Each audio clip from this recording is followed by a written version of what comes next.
है नारद जी के विचारों से। नारद जी धरती पर रहने वाले लोगों को देखते हुए स्वर्ग में विचरण कर रहे थे। धरती पर रहने वाले लोगों के कर्म को देखकर नारद के मन में कर्मों के फल और पापों के दंड को लेकर विचार आए।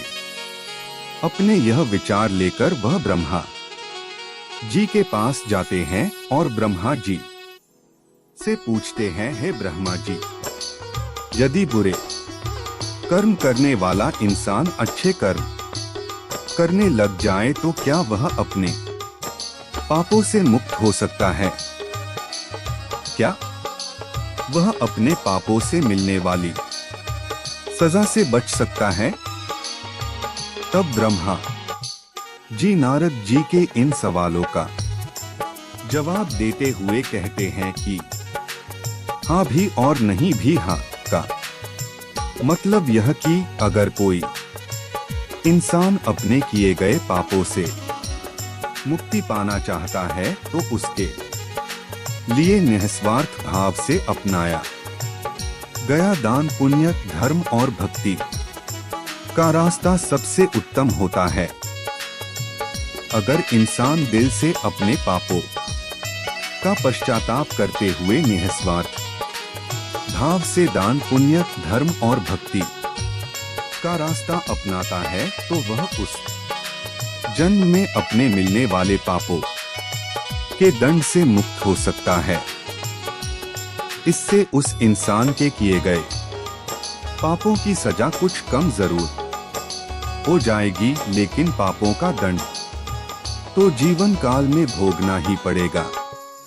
किंतु कुछ जघन्य अपराध यानी घोर पाप ऐसे होते हैं जिनका दंड शारीरिक एवं मानसिक रूप से न सिर्फ इस जन्म में बल्कि आने वाले एक या कई जन्मों तक भोगने पड़ते हैं। यानी इंसान के कर्म कभी पीछा नहीं छोड़ते। तो ऐसे में अगर इंसान दिल से अपने पापों का पश्चाताप करते हुए निस्वार्थ भाव से दान, पुण्य, पशु पक्षियों तथा लाचार इंसान एवं जानवरों की सेवा, धर्म और भक्ति का रास्ता अपनाता है तो आगे के जन्मों में पिछले वाले जन्मों के घोर अपराधों की सजा नहीं भोगनी पड़ेगा। यदि वो अपनी पूरी उम्र श्रद्धा और विश्वास से ईश्वर की भक्ति में और पुण्य कर्मों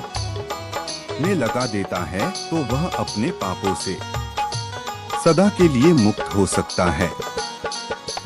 पूरी श्रद्धा से की गई भगवान की भक्ति और निस्वार्थ भाव से अपनाया गया दान, पुण्य, धर्म और भक्ति में इतनी शक्ति होती है कि इंसान मोक्ष तक को प्राप्त कर सकता है।